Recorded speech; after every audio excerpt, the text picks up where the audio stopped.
Seja muito bem-vindos, seja muito bem-vindas a mais um episódio do CarpaCast. Eu sou o Eric Miguel, CEO da agência Carpacói, e o assunto de hoje é website. Você já tem o seu? Hoje, o nosso convidado é meu amigo Bruno Barros, da Conceito Comunicação, especialistas em criação de website. Tudo bem, Bruno? Tudo bom, Eric? Obrigado, meu amigo, por ter Prazer. vindo. O Bruno é um amigo de longa data. Fizemos faculdade e nos formamos juntos. Bruno, para quem não conhece o Bruno Barros e a agência Conceito, por favor, faça as honras, se apresente para o pessoal. Bom, eu sou formado em design gráfico, assim como o Eric, né? Como ele falou, fizemos faculdade juntos. E desde aquele momento em que a gente estava na faculdade de design gráfico, eu já trabalhava criando, desenvolvendo websites, então eu sabia que o meu mundo não seria o mundo offline, né? Da impressão física e tal. Eu já estava me preparando para me profissionalizar na criação de sites, na comunicação através da internet. E a Conceito é uma agência de comunicação aí que nesse ano nós fizemos 33 anos. Então a gente surgiu aí fazendo criação de marca, publicações, comunicação institucional, e eu entro na Conceito justamente trazendo esse viés da comunicação para o mundo online. Cara, 33 anos, você já nasceu com a agência já montada. Tu montou a agência assim que nasceu. Não, na verdade a agência existia, o Luiz Monteiro, que é o fundador, né, sócio fundador, e eu entro na Conceito em 2010. Ah, sim. Cara, já para começar falando do assunto que mais eu ouço quando a gente está em atendimento, os clientes, né? É que o site, depois das mídias sociais, não precisa mais ter site. Isso é uma grande falácia, né? Como tudo na vida, né, as novas tecnologias vão introduzindo essas possibilidades novas de comunicação e elas não se excluem, não se anulam. Então, obviamente que se o seu público está nas redes sociais, você deve estar lá também e deve ter presença. Agora, as mídias sociais não vão conseguir entregar tudo que o site consegue entregar. Então, o site a gente costuma falar que é um ambiente controlado. Então, você consegue trabalhar identidade visual, comunicação visual, experiência do usuário, né, em termos de navegação, e o próprio discurso que você faz de venda sobre a sua empresa é um discurso muito mais controlado. Então, nas redes sociais, você tem uma comunicação em larga escala para muitas pessoas, mas é uma comunicação em geral fragmentada. As pessoas vão pegando pitadinhas do seu conteúdo aqui e ali no meio de tantas outras. Quando a gente está navegando no site de uma empresa, de um profissional liberal, a gente está imerso em um ambiente mais controlado em que você consegue fazer um discurso de venda com início, meio e fim, para no final chegar à tal da conversão. Sem contar que pro cliente, o site é validador, né? Você passa a olhar a empresa com outros olhos quando você percebe que ela tem um site, né? Tem esse aspecto da validação, de você ter um domínio próprio, um ambiente próprio, e tem outras questões mais profundas, mais técnicas, como, por exemplo, mecanismos de busca, como o Google, eles vão rastrear dados da sua empresa que estão no seu site, como CNPJ, endereços de redes sociais, e vão comparar com o das redes sociais e de outras publicações na internet, o Google Meu Negócio, por exemplo. Então, tudo isso é uma rede que fica interligada e vai servir para, por exemplo, te dar maior autoridade no ambiente da internet. Então, o site ele é uma peça fundamental nesse quebra-cabeça. É uma coisa que eu acho muito maneiro do projeto de vocês, né? Eu não posso elogios a respeito, é em relação ao layout, né? Vocês fazem layouts personalizados, vocês não trabalham com formulazinhas prontas, estruturas prontas, vocês realmente trabalham o conceito, né, da marca ali no site, né? E, na minha opinião, é uma coisa assim. Acho que na minha percepção, né? Um dos maiores diferenciais, porque você não vê nada igual, nada parecido. Realmente é algo único, exclusivo, personalizado. Só que layout não é só o diferencial de vocês, né? Eu falo assim, mas conta pra gente, além do layout, que é importante, claro, quais são outras preocupações que o empreendedor, o empresário, ele deve ter quando vai construir um site? Então, aí é um passo anterior até o site, né? Então, quando a gente vai fazer um projeto de comunicação qualquer, a gente vai fazer aquele briefing, entendimento do negócio, de público-alvo e tal. Então, você começa a construir primeiro um discurso para aquela empresa, aquele profissional se apresentar. Como fala, para quem fala. Então, o desenvolvimento do site começa aí, entendendo como é que vai se dar esse discurso. E aí a preparação do texto, o texto que é lido na internet, num site institucional, nas redes sociais, é diferente. Então, se você vai preparar o conteúdo para um artigo, é diferente. Você pode estar falando do mesmo assunto, da sua empresa, do seu produto que você está vendendo. Então, isso já é um primeiro diferencial. Saber organizar o discurso. O site ele tem uma característica, né, que é uma peça de comunicação, como outra qualquer, só que o site ele é um ambiente onde o usuário ele está sozinho para consumir as informações do seu negócio, do seu produto. Então você tem que saber guiar o usuário, dar as informações numa quantidade em que ele consiga ir aprendendo sobre o seu negócio e ele vai sozinho, de forma autônoma, clicando nos links para descobrir mais, aprender mais sobre qual é o produto que resolve o problema dele. Então, saber organizar esse conteúdo é uma das formas de você fazer um site assim que vai ter um alto impacto, que vai realmente mudar a percepção de valor que as pessoas têm do seu negócio. Esse controle, por exemplo, nas redes sociais ele é mais difícil. Você tem outras técnicas para fazer isso. Então, o projeto começa aí. Como você falou, né, o design que a gente faz, o projeto visual é diferenciado, é porque assim, a gente sempre faz um esforço de projetar o máximo possível o projeto visual do site de acordo com a identidade e com o interesse daquele projeto, daquele negócio.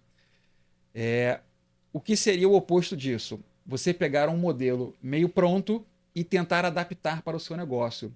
Então, hoje em dia, existe um mercado muito grande de sites prontos, de modelos. E quando você parte desse pressuposto, você já começa um pouco engessado. Tem seus benefícios, tem o seu valor. A gente adota essa estratégia quando a gente vê que vai ser mais interessante para aquela proposta, mas na maior parte das vezes a gente procura customizar o desenvolvimento, investir mais no design. É uma frase que já é batida, né? O design ele é um diferencial competitivo. Então, a gente conhecendo essa ferramenta, a gente procura se aproveitar disso.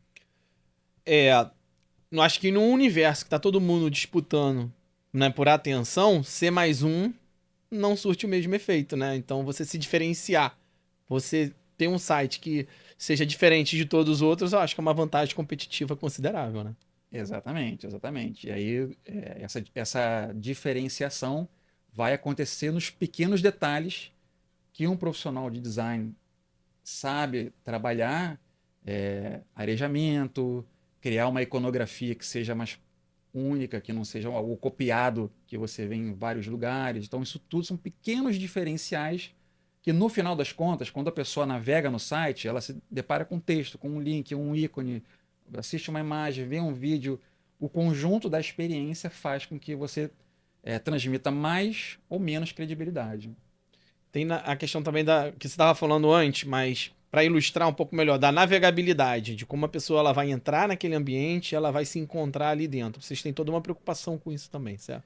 Rapaz, isso é fundamental, o trabalho de entender como é que acontece a tal da experiência do usuário, né? Então, existe uma palavrinha, um jargão no nosso meio, que é a da usabilidade, que é a qualidade, a facilidade com que você tem de navegar numa interface.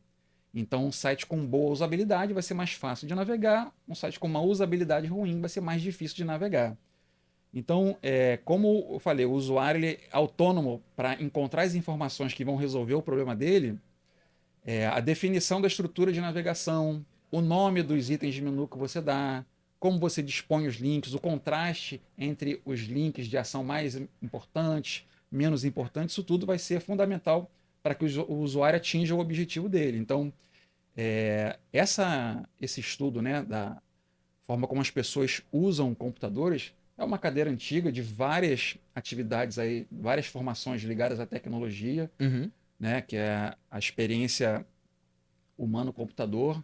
Então, isso já existe muito conteúdo, muitas publicações, empresas especializadas nisso. E eu, por exemplo, como especialista dessa área, eu sempre estudei bastante isso. E hoje em dia, com o desenvolvimento da tecnologia, existem muitas ferramentas acessíveis para a gente fazer testes de usabilidade com as pessoas que hoje já estão navegando no nosso site. Então é uma facilidade muito grande. No início, né, quando a gente começou a trabalhar nessa área e estudar usabilidade, para você fazer um teste de usabilidade, você tinha que alugar um espaço, ter computadores, escrever scripts de teste, filmar as pessoas. o investimento financeiro era muito altíssimo. alto, então pouquíssimas empresas conseguiam fazer. E hoje em dia isso está muito melhor, muito mais fácil. Vocês conseguem, inclusive, saber quais são os pontos que o usuário ele passa mais tempo do site, né? Sim, uma das estratégias é do mapa de calor, né? Então, imagina que você faz uma página de vendas de um produto, você coloca algumas chamadas para ação, algum botão que vai fazer a sua conversão de venda. E aí você consegue botar ali um sistema que vai fazer um mapa de calor para saber quais são os pontos de maior interesse. Então, às vezes, o maior interesse está na foto de uma pessoa, né, uma fotografia, e não no botão de conversão. Então, você tem que ir mudando os aspectos visuais, o sistema de navegação, para fazer com que o ponto de interesse esteja onde você quer, que é na conversão. Né? Não basta ser só bonito, então, né? Exatamente, exatamente. Uma dos aspectos que um profissional do design tem que exercitar é a humildade, porque às vezes o que a gente acha que está muito bonito não é o que converte mais. Então, testar as nossas interfaces e aprender com os erros que a gente mesmo comete faz parte do amadurecimento nessa profissão. É bonito, mas não é usual. Exatamente. A gente trabalha muito com criação de identidade visual, de logo, a gente trabalha com branding lá na agência. E às vezes o cliente vem, né, com umas ideias que ele pegou da internet, fica olhando, não, porque eu quero assim, com esse efeito de luz na logo. Falo, tá, é muito bonito, mas não é usual. Você vai conseguir aplicar essa identidade visual ao longo da vida da empresa em diversas superfícies? Como é que você vai usar essa logo sem ela perder as características dela? Por exemplo, se ela for monocromática, ou se tiver que gravar na madeira, o cara fica gaguejando, gaguejando. Falei, tá vendo? É bonito, mas não é usual. Mal comparando, é um pouco disso, né, no site, né? Ele tem que ser bonito, mas ele tem que funcionar. O cliente, ele tem que entrar ali dentro e encontrar o que ele tá buscando. Eu diria que em termos assim de prioridade tem que ser funcional e depois a beleza, a estética vai adicionar o diferencial em relação, por exemplo, aos seus concorrentes. Mas com certeza, se não funcionar, e aí no ambiente da internet, né, o que mais existem são limitações, são problemas que você pode encontrar. Pessoa navegando numa tela muito pequena, o que hoje em dia já corresponde à maior parte dos acessos dos sites que a gente monitora. Né? A gente foi acompanhando essa mudança gradual quando os smartphones surgiram e hoje, com certeza, a maior parte dos acessos. A velocidade com que o usuário consegue carregar a interface, existe já muitos estudos, empresas, grandes e-commerces fazem estudos muito sérios na relação do tempo que a interface demora para carregar com um percentual de vendas da loja. Então, essa relação é direta. Quanto mais rápido uma interface carrega, maior é a conversão dos sites. Então, é um fator limitante que a gente tem que estar de olho desde o início. Faz sentido, né? Porque eu mesmo, se eu entro no site, clico uma vez, não acontece nada, aí fica assim, não acontece nada, você normalmente fecha o navegador, abre de novo, dá um F5. A gente não tem muita muitas paciência. vezes, exatamente. Então, assim, pode ser um problema técnico, mas pode ser um problema de usabilidade. Imagine que você submeta um formulário que seja uma operação complexa que esteja acontecendo. Você tem que dar um indicador visual para o usuário. Espera aí que a gente já volta com a resposta. Então, às vezes, falta um detalhe assim para o usuário saber, tá bom, eu tenho que esperar alguns segundos para o sistema me retornar com a resposta. Então, quando falta esses pequenos apoios de navegação do usuário, o usuário às vezes desista, fecha a aba e vai para o seu concorrente. Uma outra questão também que a gente ouve muito, né, dos clientes a respeito de site. A gente investe no site e ninguém acessa o site. Muitas das vezes não acessa o site porque não está sendo feito um trabalho direito ali. Tanto de marketing, né, de levar pessoas para o site, mas também tem questões de quando você constrói os sites, você se preocupa com indexação, né, com o peso dos arquivos. Me conta um pouco mais sobre essa parte que eu sei que vocês cuidam, né, de SEO, pra galera entender, a galera que tá de fora aí entender. Sim, sim. Naturalmente, assim, toda empresa profissional, se produz um site, o seu desejo é atrair o maior número de pessoas para o site e converter essas visitas em leads, em clientes. Então, as estratégias de atração, elas são...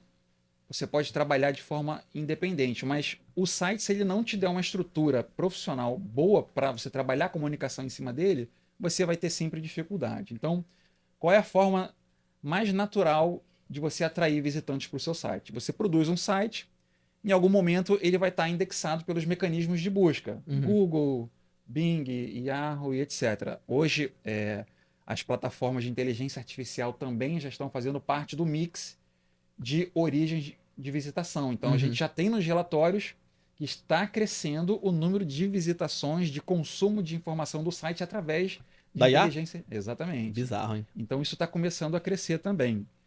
E aí, naturalmente, você tem que fazer o site, projetar um site com características adequadas para que ele seja exibido nesses mecanismos que vão atrair os visitantes. Então, existe toda uma indústria de otimização de sites. Então, tem empresas especializadas, profissionais especializados, e nós fazemos esse trabalho de otimização do site para os mecanismos de busca. Então, tem uma parte desse trabalho, que é uma parte técnica, de como se projeta o site, se organiza o código, relação ao servidor, a velocidade de carregamento e tal. A experiência do usuário tem um papel importante nesse jogo.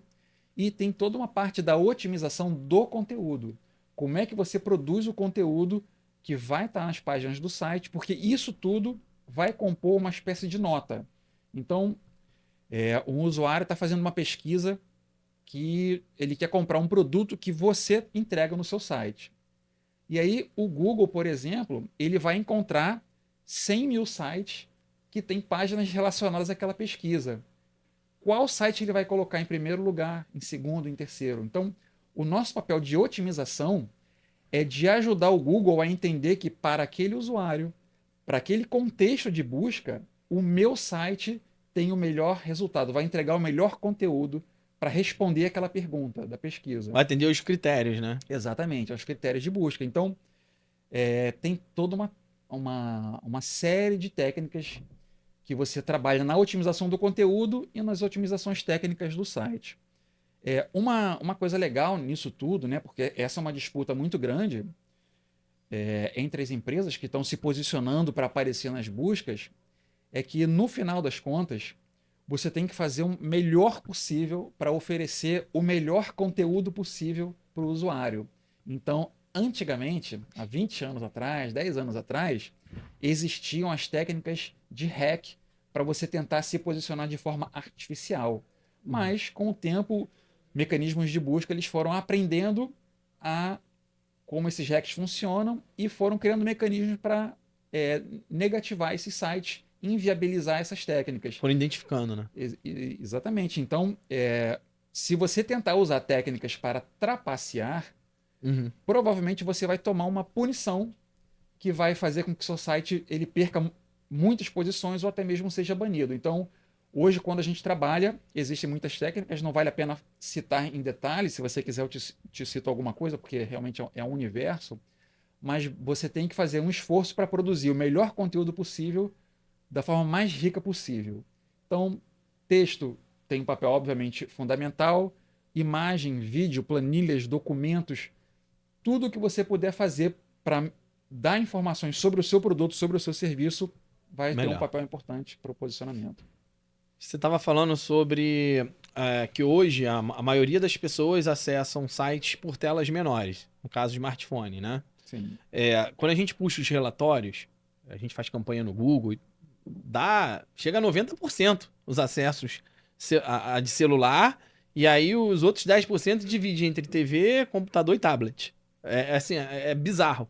Quando você constrói um site, um layout de um site, eu vejo em outros lugares, por isso que eu tô te perguntando. Normalmente começa pela arquitetura, né, de uma tela de computador e eles depois tentam adaptar para o celular, né? Como é que é esse trabalho? Vocês também seguem no mesmo sentido? Ou começam pela do celular? Como é que é o trabalho da Conceito em relação a essa questão do formato de telas? Porque a gente sabe que tem aí umas plataformas que elas adaptam, mas normalmente não fica bom. Porque assim, na medida que as técnicas de otimização, né, a gente chama de design responsivo, Uhum. que é projetar um design que ele consegue adaptar a forma dele para Uhum. telas maiores e menores. Sim.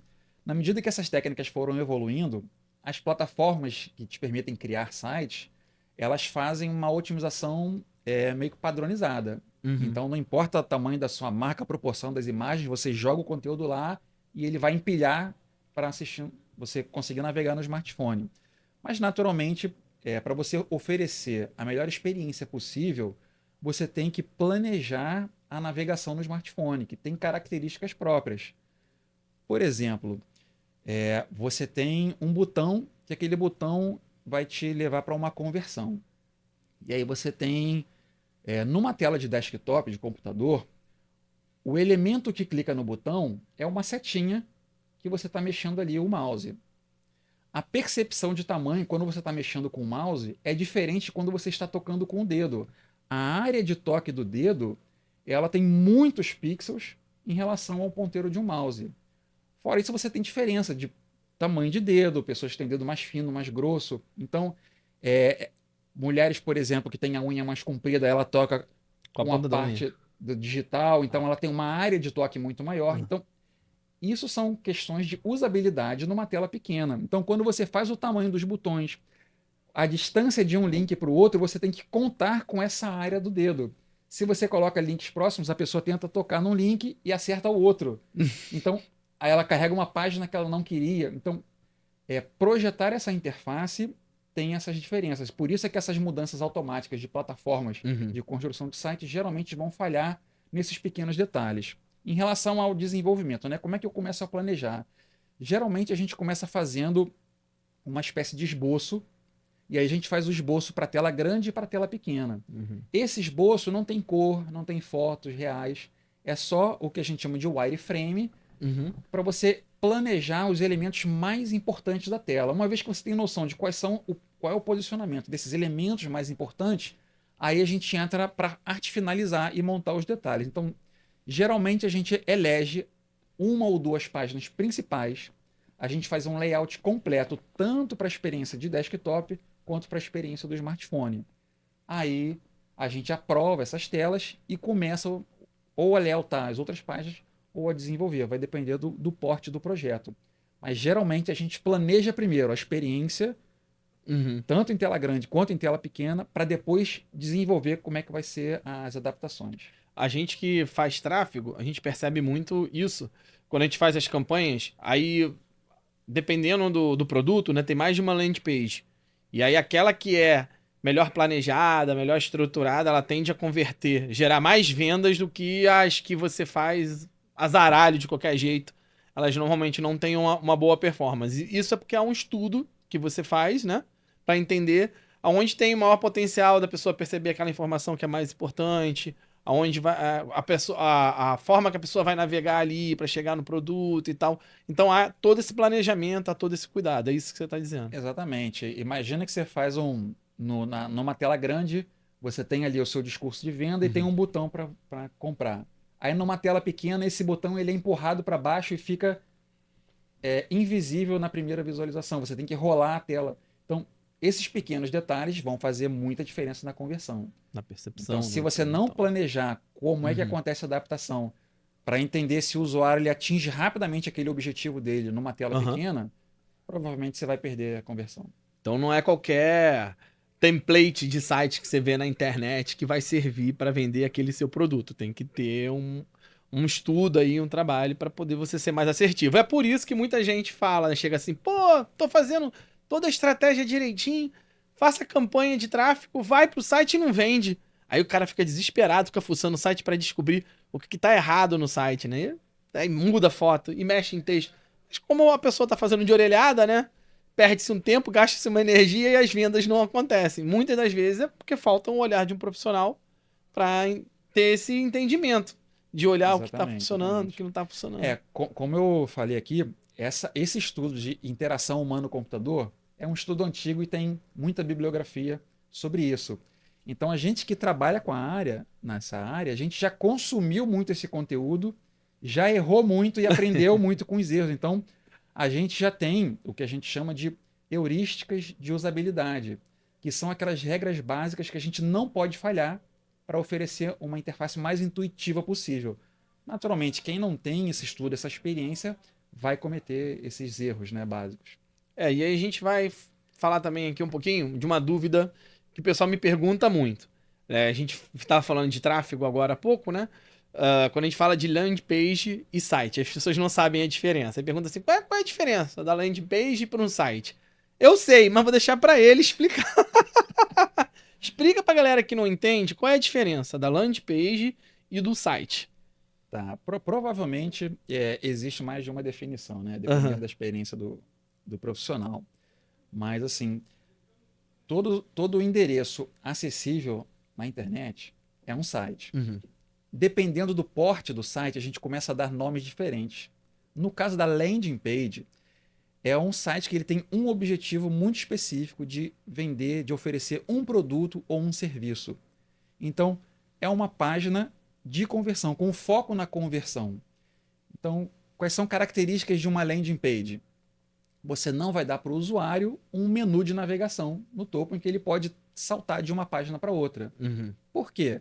Porque você não quer tirar a atenção do usuário para o seu objetivo principal, que é vender aquele produto ou serviço, fazer aquela conversão. Então, essa é uma característica assim, fundamental para diferenciar o que é uma landing page, o que é um site institucional. Site institucional normalmente tem várias abas, aí explica a história, os valores da empresa, né? Exatamente. Você tem conteúdos diversos para interesses diversificados. Uma landing page não. Você dá o foco do usuário. É isso que eu estou te oferecendo por esses motivos aqui. E aí, clique aqui para comprar ou para saber mais. É pra conduzir, né? Conduzir a Exatamente. pessoa na Você venda. direciona a pessoa para fazer a conversão. E no quesito segurança, cara, a gente ouve falar muito de segurança. A gente, nas conversas que a gente tem, você tem uma preocupação muito grande. Fala um pouquinho sobre a questão da segurança do website. Por que é tão importante investir? Quais são os riscos que as pessoas estão expostas e normalmente não tomam cuidado nenhum? Como a segurança é um problema que as pessoas vão sentir a dor só quando acontece um problema, então é normal, é muito comum, né? Não é normal, mas é muito comum que as pessoas posterguem investir em segurança ou mesmo não deem a menor importância. Um outro fator também das pessoas não estarem muito ligadas em segurança é que quando elas estão usando uma plataforma que oferece a elas a possibilidade de ter um site já meio pronto, já comprar um modelo, você está terceirizando a segurança para uma plataforma. Quem trabalha o próprio site institucional, uma landing page, desenvolve um projeto como a gente costuma fazer, um projeto mais Uhum. customizado, nós temos que assumir essa responsabilidade. Então, hoje em dia, todo site é um site dinâmico. O que significa isso? É um site que vai ter um banco de dados, onde você vai criar o conteúdo e esse conteúdo vai ser buscado num banco de dados para ser exibido para o usuário. Vai ter um formulário em que as pessoas vão preencher os seus dados e vão submeter esse formulário. O que significa submeter um formulário? Você faz com que as informações pessoais de um usuário entrem dentro de um servidor onde o seu site está hospedado e provavelmente esses dados vão ter vários tratamentos. Vão ser salvos no banco de dados, vão ser enviados para um CRM, vão ser disparados para uma plataforma que vai enviar uma mensagem via Uhum. WhatsApp. Então, os dados que o usuário está entrando no seu site, ele vai entrar dentro de um servidor e vai ser distribuído para vários servidores ao redor do mundo. E muitas vezes nós não temos controle sobre isso. A LGPD está aí para ajudar a regular e a Uhum. fazer com que criadores de sites, de conteúdo, tenham alguma responsabilidade e se preocupem com a segurança desses dados. Então, pelo fato das pessoas poderem inserir informações que vão parar dentro do servidor do seu site, as pessoas podem entrar com, por exemplo, códigos maliciosos, que se não forem tratados, eles vão ter impacto, às vezes, nas consultas que vão acontecer no banco de dados do seu site. Então, muitos sites já foram derrubados por isso, por não fazerem um tratamento correto dos dados que o usuário imputa ali no formulário. Então, a segurança tem um papel importantíssimo, porque muitos sites, hoje em dia, né, os sites eles são feitos de forma automatizada. Uhum. Então, assim, na nossa experiência, a gente, quando publica um site, a gente já instala algumas ferramentas de monitoramento de segurança. Então, assim, sites novinhos que entraram na internet agora estão começando a ser indexados. Questão assim, de uma semana eles já começam a sofrer ataques. Então, a gente já Jura? começa a receber relatórios de ataques. Nossa. Porque não tem ninguém assim manipulando o computador e descobrir o seu site e vai atacar. Isso é automático.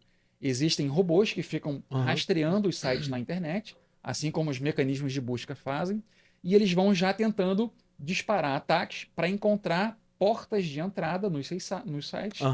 E o objetivo deles é ou roubar alguma informação ou injetar alguma informação no site. Que informação que eles injetam? Links para sites em que eles estão oferecendo produtos que eles estão vendendo. A gente teve um cliente no passado, um escritório de advocacia, a gente entregou... A gente não tem muito por hábito fazer site lá na agência. Normalmente, quando a gente tem esse tipo de demanda, a gente transfere para você, né, para você fazer, porque a gente sabe da seriedade, da qualidade do trabalho. Mas, às vezes, a gente... Né, no passado, né, a gente pegava muito trabalhos mais simples para poder atender uma necessidade, principalmente landing page. Porque a gente está fazendo lá a estratégia de marketing, o tráfego, e aí é natural que a gente faça a landing page para ajudar na conversão. E teve um caso em particular que a gente entregou a landing page numa semana, acho que não deu 7 dias, cara. Invadiram a landing page e estavam pedindo dinheiro para liberar a landing page. Só que a gente tinha um backup da página e tal. Nesse caso, a pessoa ficou meio desesperada. Falei, não, relaxa, cara. Isso aí, se o servidor não resolver, né, o provedor de hospedagem do site não resolver, a gente contrata outro servidor de hospedagem, a gente tem o backup, coloca lá, acabou. Mas eu fiquei surpreso como foi rápido. Em uma semana. Como eu falei, esses ataques eles são automatizados, né? Então, a gente publicou um site na internet, é uma questão de dias para ele começar a ser testado por esses scripts que estão tentando encontrar vulnerabilidade nos sites. Então, é uma preocupação constante. Eu, no auge da minha ingenuidade, na época, eu falei pra advogada, falei assim, ó, isso aí é alguém próximo de você. Não tem nenhuma semana, cara, que tu botou no ar, já tá atacando, isso aí é alguém. Ó. E não é assim o negócio. A coisa tá totalmente automatizada. Inclusive, com as inteligências artificiais, uma das preocupações, né, crescente nessa área de segurança é isso, né? Você pode usar o recurso de uma inteligência artificial para conseguir mapear a vulnerabilidade em servidores, em sites, enfim. Para quem acha que é besteira, grandes empresas sofrem com ataques. Eu li que recentemente o Banco do Brasil sofreu ataque cibernético, a Caixa Econômica, tem hospitais, a Redditor não tem muito tempo. Eles sequestram, né? Eles param tudo e pedem dinheiro para liberar, né? Dependendo do tipo de ataque, sim. Tem ataques em que os dados são criptografados e só com uma chave específica você consegue reverter os dados. E aí você tem esse problema, né, de pedir, inclusive, resgate para obter os dados. A maior parte dos ataques não vão ser tão complexos como esse, mas, assim, de toda forma, toda empresa que tem um site no ar deve se preocupar, porque o dano à imagem da empresa é muito sério se o site dela for invadido. Imagina uma empresa, por exemplo, na área do direito, foi invadida com scripts que vão ficar exibindo propaganda para sites pornô, por exemplo. Isso é uma coisa comum. Então, denigre a imagem daquela empresa. Então, é um cuidado constante mesmo. Pô, Bruno, a gente tem um quadro aqui no CarpaCast que é o Contando Derrota. Como funciona? A gente conta uma experiência na nossa área ruim, de algum erro, alguma falha que a gente cometeu, mas que sofreu de um aprendizado para a vida. Eu sempre conto aqui a história do Betão, que quando ele estava começando a fotografar produtos, né, ele foi fotografar lá um sex shop. Tô falando de muitos anos atrás, né? Uma dureza danada, a moça deu um dinheiro para ele voltar de táxi para casa. Ele, vou pegar esse dinheiro, vou de ônibus. E os produtos estavam dentro de uma sacola plástica, rasgou, voou, vibrador pra tudo que é lá dentro do ônibus. História verídica. E ele todo sem graça, pega aí pra mim, o pessoal catando lá, os consolos, entregando. E aí ele aprendeu, assim, da pior forma possível, que tá com o produto do cliente tem que ter uma baita responsabilidade, né? A gente não fica deslocando com o produto do cliente que não seja de carro, né? Sim. Tu tem alguma história, assim, engraçada ou alguma situação que você vivenciou que te ensinou, que te aprendeu e hoje você entende que, assim, seu produto é diferenciado, que a gente sabe, mas porque aquela experiência, né, negativa te ensinou melhor do que qualquer professor, qualquer faculdade? Olha, engraçado, assim, eu não consigo me lembrar. Mas, assim, na nossa área, a gente acabou de falar de segurança de Aham, dados e tal. Essa é uma área fundamental, né? A segurança dos dados dos nossos clientes. aham. Então, eu já trabalhei no projeto, estava no início da carreira, e projetos assim de e-commerce em que você não tinha um backup adequado. Hum, Então, isso é um problemaço, né? Muito sério. Então, se o seu site tem algum problema, no nosso caso, a empresa de hospedagem, aham. ela não foi paga a mensalidade Hum, desse cliente e a empresa de hospedagem, e estava em contrato, removeu todos os dados do site. já vi isso, sabia? Já vi isso acontecer também. Removeu tudo, o cliente perdeu tudo. E a gente não tinha um backup externo Hum, da hospedagem. Então, esse cliente, eles perderam anos de de trabalho, né? trabalho, porque a hospedagem se colocou no direito lá de remover todos os dados dele por falta de pagamento. Então, foi uma experiência dura, porque um jargão na nossa área é o seguinte: se você tem um backup, você não tem nenhum. Se você tem dois, você tem um. Imagina. Então, você tem que trabalhar com redundâncias nessa área e tal, para você se cercar, né? Mesmo que você não tenha uma influência direta no problema, você poderia ter estratégias para realmente minimizar o problema. Ah, então hoje tu tem mais de um backup. Com certeza, essa é uma das tarefas que a gente faz. Tem o backup natural do servidor e tal, que se Aham. responsabiliza, mas normalmente a gente faz um backup externo. Muito bom, cara. Muito bom. A gente sabe o que que é isso. A gente já passou por algumas situações parecidas. Backup é sempre o problema, né? A, a- a- já tem também tempo. Normalmente esses erros a gente comete quando tá começando, né? Então a agência, por exemplo, a Carpacói, está falando, a gente está indo para 9 anos, né, de mercado. Então, errou-se muito. Você até falou antes, né? A gente erra muito e a gente aprende com esses erros. E aí a gente acerta, mas os erros também ensinam. Então a gente. E teve uma situação assim, que a gente foi. Acho que eu já contei aqui também, né? A gente foi fotografar um evento. Aí eu esqueci de botar os cartõezinhos de memória. Cara, eu comprei tudo, fiz checklist de tudo. E aí esqueci os cartãozinhos de memória. Quando eu cheguei no local, eu não acredito, cara, os cartõezinhos de memória ficaram na agência. A agência tinha menos de um ano de existência. Falei, cara, se eu voltar, eu vou perder, porque era longe, sabe? Eu vou comprar aqui perto um cartãozinho de memória. Eu comprei um cartãozinho, botei na máquina, fotografei tudo, filmei. Cara, quando eu cheguei, nada, nada, nada, nada. Perdi tudo. Perdi tudo. Nossa, que baita dor de cabeça. Que cara tu fala pro cliente? No cartão, eu comprei um Problemaço. cartão ruim. Né? Não funcionava. Então, esse erro, eu aprendi. A gente anda com pelo menos 6 cartõezinhos de memória dentro da bolsa. É isso aí. E a gente sempre testa. Quem é cliente nosso sabe, a gente grava. Aí, olha só como é que traumatizou, né? A gente faz a gravação, depois que o cliente termina de gravar, a gente pega, abre, olha, vê se o áudio saiu direitinho, se o vídeo processou direitinho, aí a gente grava de novo, fica nesse teste, né? Virou uma mania, porque a gente nunca sabe o problema que pode dar, né? Então a gente já tenta se resguardar. Bruno, muito obrigado pela sua presença. Pessoal, espero que vocês tenham gostado da entrevista aí com o nosso amigo Bruno. Eu vou deixar aqui embaixo na descrição todo o endereço, telefone de contato, site. Se você quiser saber mais sobre conceito, quiser encomendar um site com os caras, o trabalho dos caras é diferenciadíssimo. É só acessar aqui embaixo aqui, vai estar todas as informações. Falou? Meu amigo, muito Obrigado, Everton. obrigado. Obrigado pela presença. Prazer, Gente, cara. até o próximo CarpaCast. Não esquece, claro, deixar aqui, apertar o sininho, deixar seu comentário e deixar seu like. Forte abraço, um beijão. Até a próxima. Moving fast from the ground to the sound, creativity all around. We are Kapakoi. Let's go. Let's go.